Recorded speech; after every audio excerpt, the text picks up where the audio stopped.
And this presentation would actually mean something like 40-45 minutes. So I'll be breezing through. Thereafter, anybody could get in touch with me either on my Facebook or Twitter handles, and I can share it in detail along with the paper. So we are basically a company which is fostering Prakriti evaluation and Prakriti mapping as a primary. Please. And I'll just go through the basics. The present understanding says that Prakriti is something that is decided at birth and does not change. And we believe that conceptually the idea of Prakriti is correct, but this understanding is incorrect. Because the texts themselves say that Prakriti is a subject that is dependent upon geography, timelines, and various other factors, all amounting to roughly 7. And they accounted for across the thousands of years that Vedas have existed, Ayurveda has existed and goes on to exist. It has changed.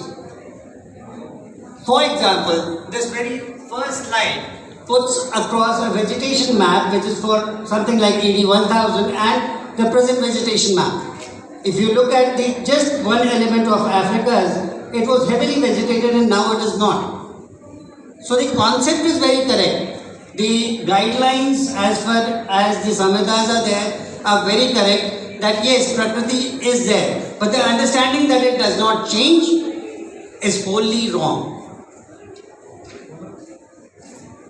This is an area again similar. Why this slide is put in there is because modern medicine is trying to look at this aspect from the aspect of biomes, wherein they have categorized the earth, the planet across different biomes in different stratospheres, in different zones, and they are making similar studies, though not on the same lines, but coming out with the same derivations.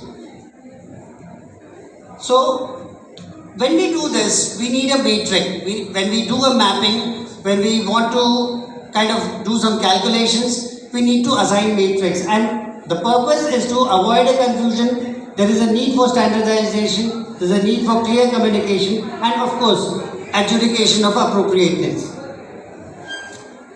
If we look at the various measurable matrix, time is the only matrix which is a constant across the globe in any sphere. Age will not change, it is unidirectional and it is dynamic. It keeps on changing across the lifespan.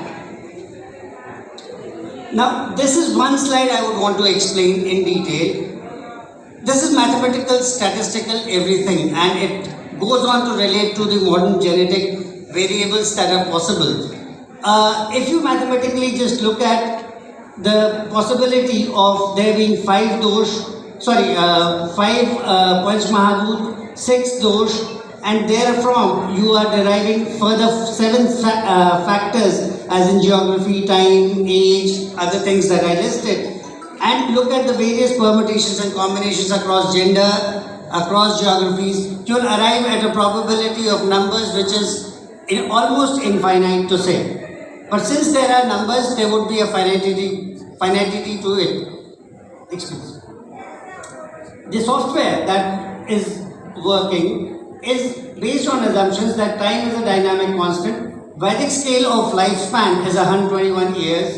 Kaf, Pit, Vad, and along the same scale, Sattva, Rajas, Tamas are at assumed equal intervals of 24.2 years between each phase.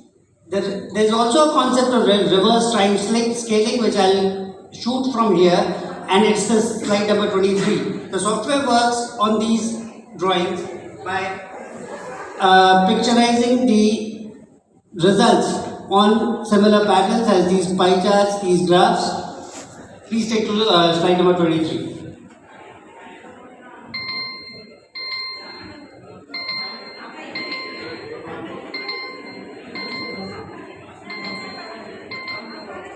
Yeah.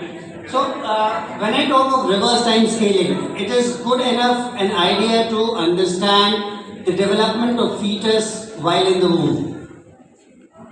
The idea is that the development of fetus is Vata to Kafaj, and the life that you live a mortal life is cuffed towards Swataj. The development is similar at a much faster rate, almost 10 times. So if you reverse time scale the entire idea, you will be able to arrive at the likely prakriti of the fetus. At the same time, you can also combine the prakriti of the parents at the time of conception to find certain anomalies that may be right at the birth. We are still working on this idea, but please, this is a plot that we draw on our software, Strotas wise, and this is for a child we did. It was a preterm birth of a child in Dubai at 8 months. He was born with birth deficits, mental deficits, and he was having almost 20 seizures per day.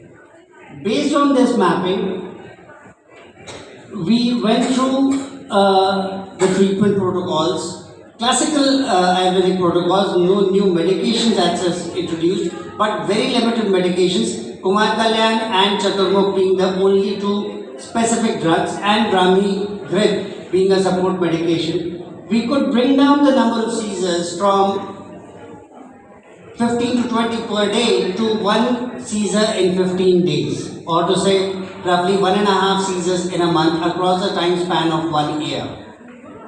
Now, working in pediatrics with Ras Rasayan is not easy, therefore it would take a certain amount of time. But what I want to stress upon based on this is, and this is some information across different disease spectrums that we have been working on using this software, that if you have a specificity of diagnosis, a representation of diagnosis which can be communicated across any system of medicine, more pictorial, more easy to draw upon, and more easy to say why it is something and why it is not something.